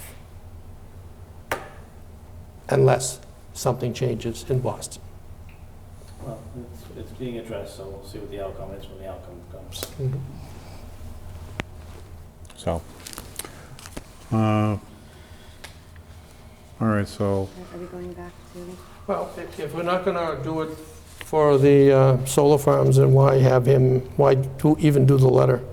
If we want to forward no, Michael. you had talked about changing it from residential Right, to a different zone, that's correct. so that Possibly. under whatever zone the planning board desires, you can then put businesses or office complex or any Industrial. other type of things. We can grow marijuana there if That's, it's turned into that's industrial. true. If they, All I'm saying is, It's on federal land. huh? No, on federal land. You never know, right? It's at least, at least, that's or maybe we'll get more it. hemp farms out there. Just can't tell anybody where they are That's true. But no, I'm just saying, Yeah. to open up possibilities for development. for revenue. for development in that area. No, I That's all. agree. We I'm all should always for- look at what our possibilities are, but I think there's a lot that comes along with that as well, which can't be taxed for certain reasons, as well But, as that environment, that neighborhood Yep. as well, so. let the planning board decide whether or not they want to make those changes. Because they should be aware of the changes themselves. Whether they want to change anything or not, they should be aware of the new noise abatement area. No, I agree. There Jay. is no, I agree.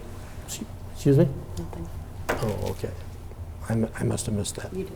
Oh, it went over my head, okay.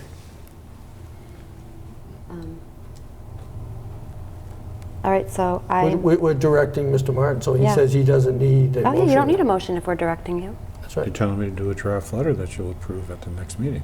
We're right. telling you to do a draft letter that we'll approve at the next meeting. Thank you.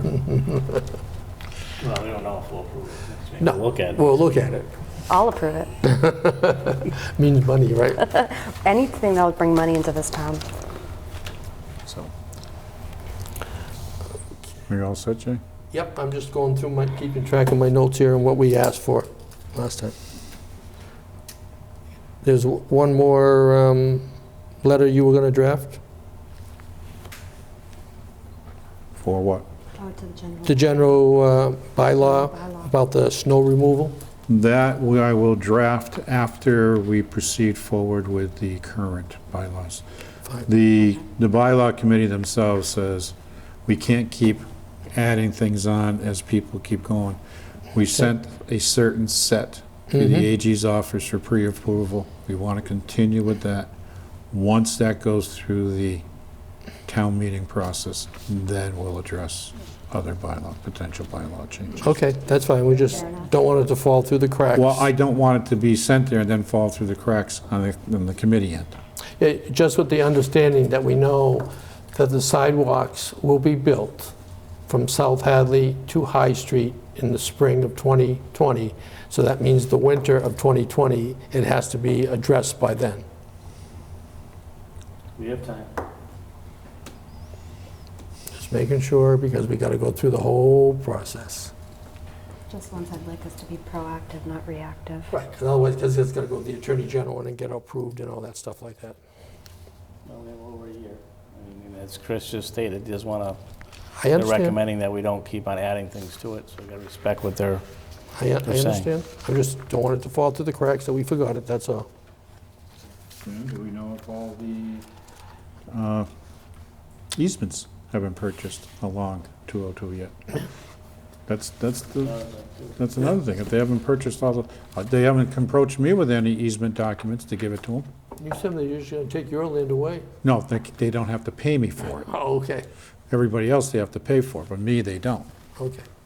But I don't see any documents coming in to say we are granting them a permanent easement along our property. And that has to be given to us so that the board can approve it and then be filed with the Registry of Deeds.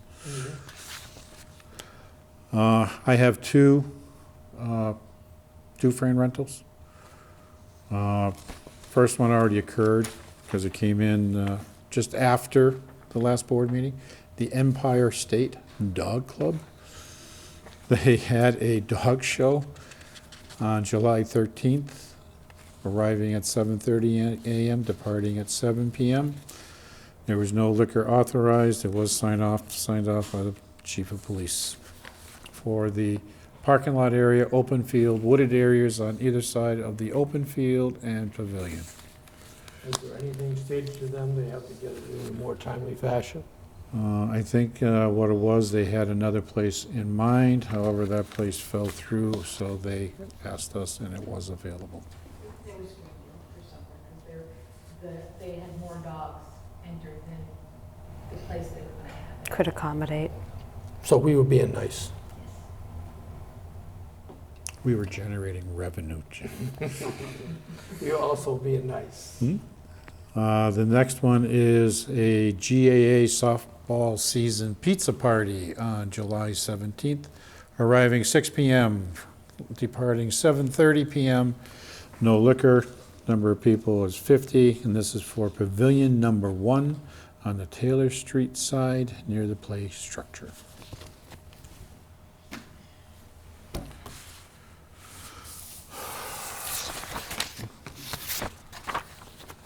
then we'll get to why Mr. Nally's sitting here today.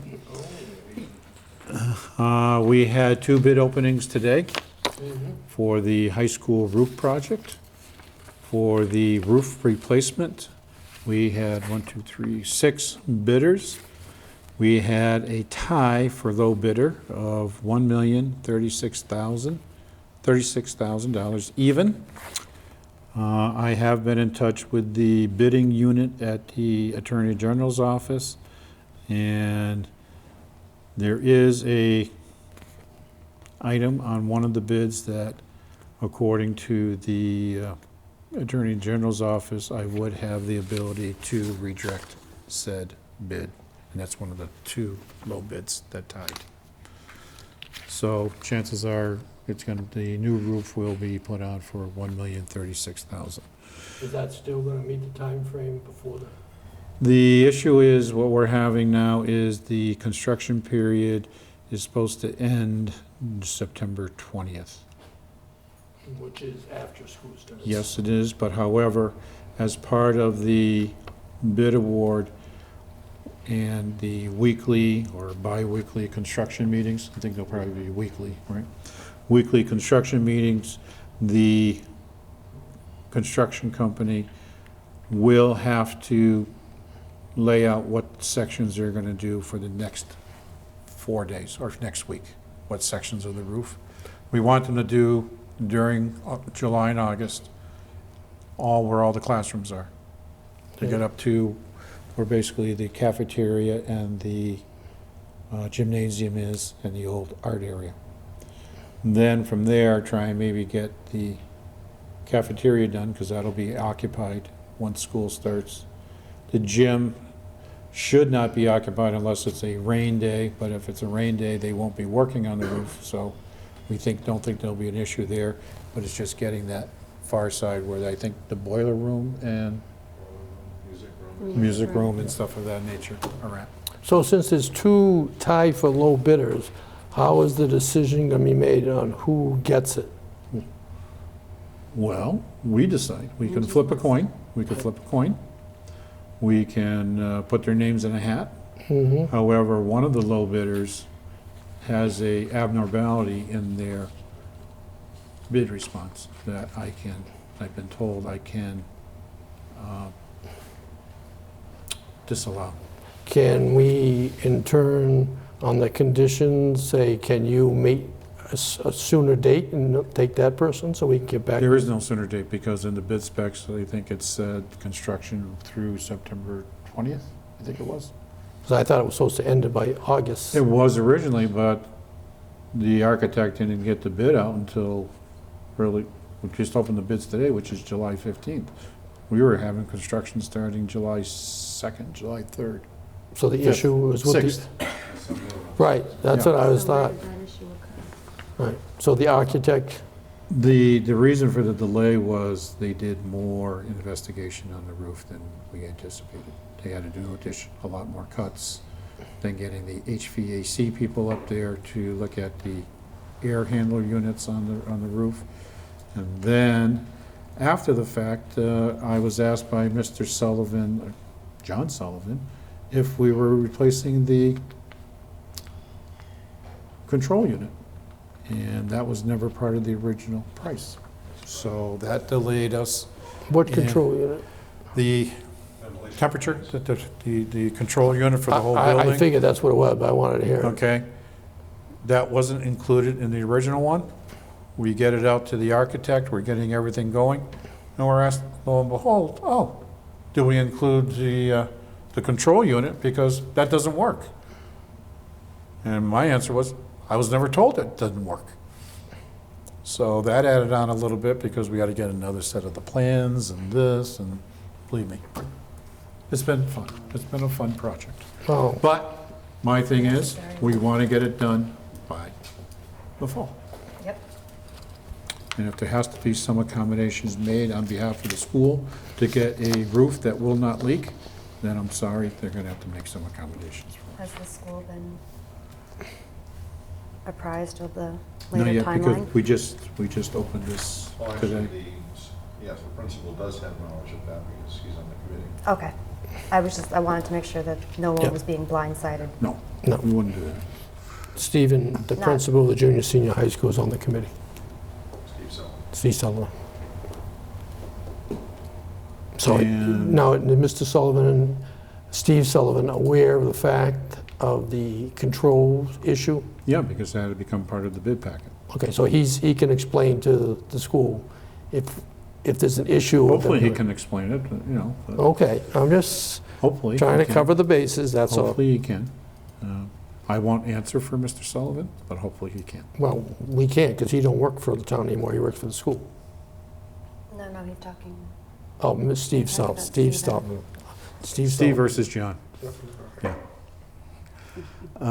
Then we had a filed sub-bid for electrical as part of the HVAC replacement project, which is the ventilators. The apparent low bidder at this point in time is Universal Electric at $39,235. The HVAC actual bid is coming in next Monday. And that won't be done until after the roof is finished, or in June? actually going on simultaneously. Simultaneously. So the 20 September date will be good for that as well, okay. As long as it doesn't rain too much. I'm just trying to figure out, Well, I have to put it out there because people expect me to try and make it not rain. I can't do that. Can't promise that. Kathy can though. Yeah, well, Kathy. Do the non-rain dance, Kathy.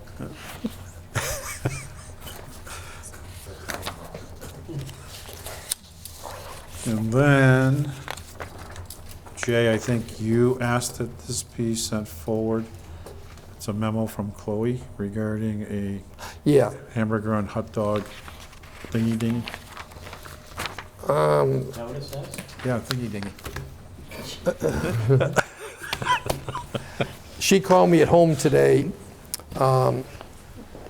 There's a time-sensitive issue on having a cookout for the seniors, whereas they have to get it out in their newsletter. Would you like me to read you the memo? Sure, Okay. it's not very long. The following is the memo I'd like to submit for tonight's select board meeting. The Granby Council on Aging is planning an end-of-summer celebration for Friday, August 23rd, 2019. I spoke with Jay Joyce about bringing his grill and cooking for the seniors at this event. We discussed the possibility that the other select board members may want to participate in the event on this date and have it be the annual Board of Selectmen lunch for Granby seniors. Would Glenn Sexton and Jennifer Silva be interested, available, in co-hosting a Board of Selectmen lunch on Friday, August 23rd, 2019? Thanks, Chloe. Basically, the background on that, Glenn is more familiar than I am, because he's been a selectman longer than I have. They have a select board luncheon for the seniors? We've done it for the past few years. Yeah, and basically, she's asking, do you want to make this cookout the select board, so we would pay the bill?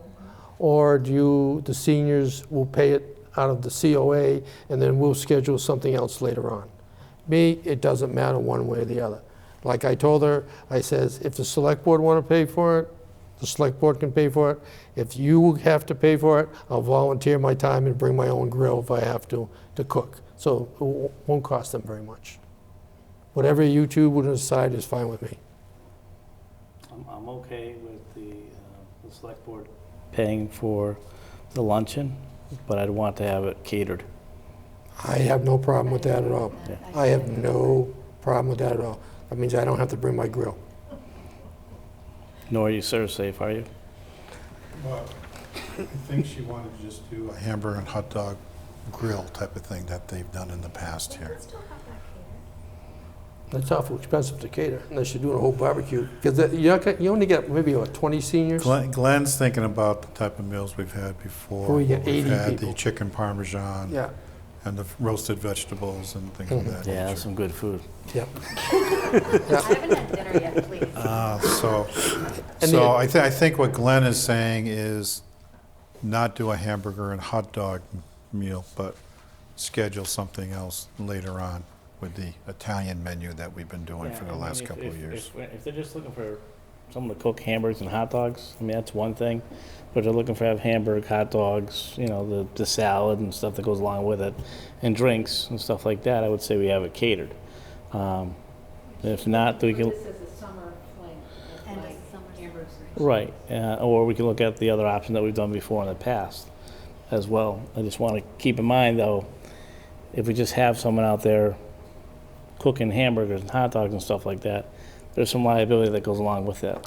We have two people who are Serve Safe certified, Amanda and Chloe, Okay, who should be supervising okay, the chef.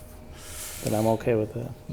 And one reason she's going for August the 23rd is before she goes on maternity leave. Even though she told me it's between 19 August and 19 September. She wants a free meal before she goes on maternity leave? Well, she gets a meal and a half. She doesn't eat. Meal and a half. She doesn't eat meat. I'm just kidding. Oh, okay. But, yes, so.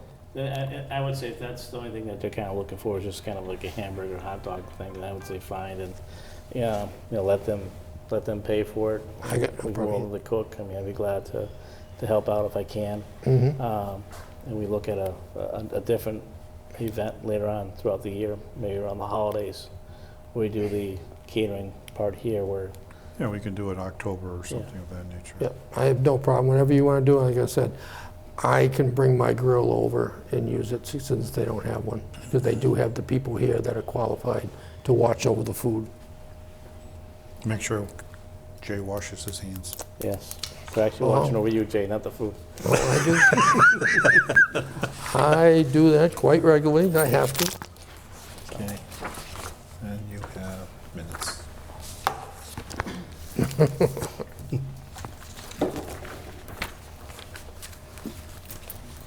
Okay. So the only thing we have left is, for right now, is correspondence, I take it? We pretty much went through most of the correspondence. Okay, I just want to make sure and cross it off my list. Because I said I wasn't going to say anything about the other item, because you did it.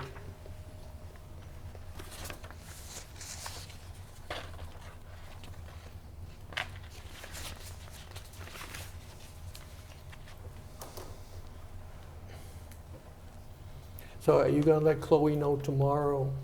And then we'll make arrangements from there, whatever we have to do. No, I think we'll wait until, 22nd? yeah, I think that's a good time to inform her.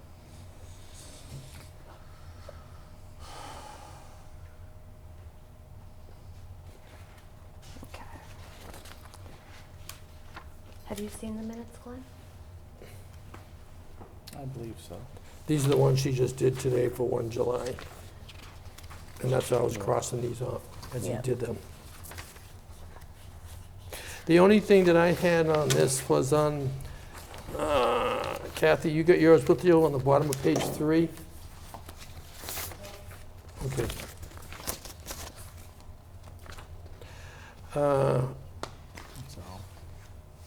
When we were talking about the budget, on the FY '21 budget, and we couldn't do anything with FY '19 budget, so to look towards FY '20 budget, shouldn't it be FY '21? Yes.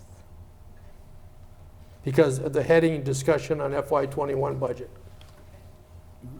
What does that say? You couldn't do anything on the 19 or the 20 budget? It says we couldn't do anything concerning the FY '19 budget because it's over. But I thought you couldn't do anything on 2020 because it's already been passed. That's correct. Right, that's That's what why I'm I'm saying. changing it needs to be for 21 2021. on the last paragraph down the bottom.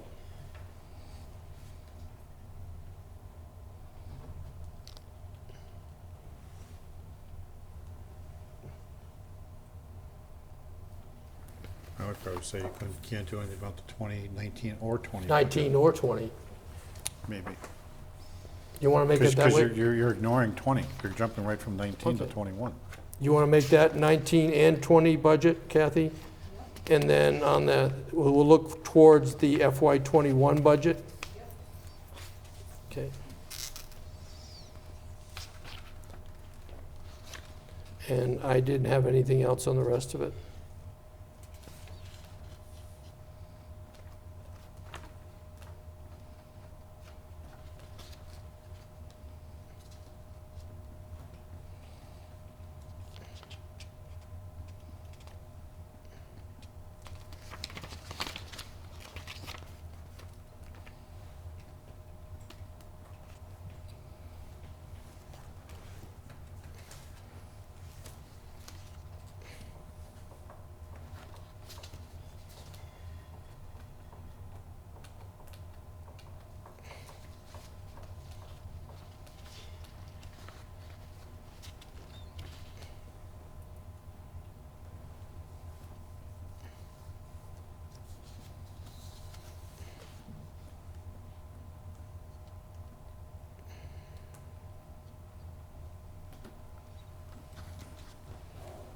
Oh, I'm all done, I'm just, Oh, okay. Make a motion that we approve the minutes from July 1st, 2019 as amended. I'll second the motion. any further discussion on the meeting minutes for the select board on 1 July? Can you just specify for the record what exactly is being amended? What's being amended? Sure. Thank you. On page 3, under the discussion of the FY20 budget, where it's on the next to the last sentence, is Mr. Libera told Mr. Joyce that we couldn't do anything concerning the FY19 budget. We're changing that to FY19 and FY20 budget, and that's the change there. And so look forward to the FY21 budget, which currently says FY20. Thank you. You're welcome. Okay, no more discussions. We have the 2 motions. And how many, All those in favor? all those in favor? I'm trying to spit it out. Aye. It's getting Aye. late. Aye. Passes unanimously. See, you confused me. I was all ready to go. Sorry. I was all ready to go. And then the last topic we I'm gonna spell it have out for you, is girl. executive session. Yes. Under Master General Law, Chapter 30A, Section 21, Subsection 7, we're going into executive session. Basically, we're allowed to under HIPAA regulations, because if we could be divulging information that's not supposed to be divulged to the public.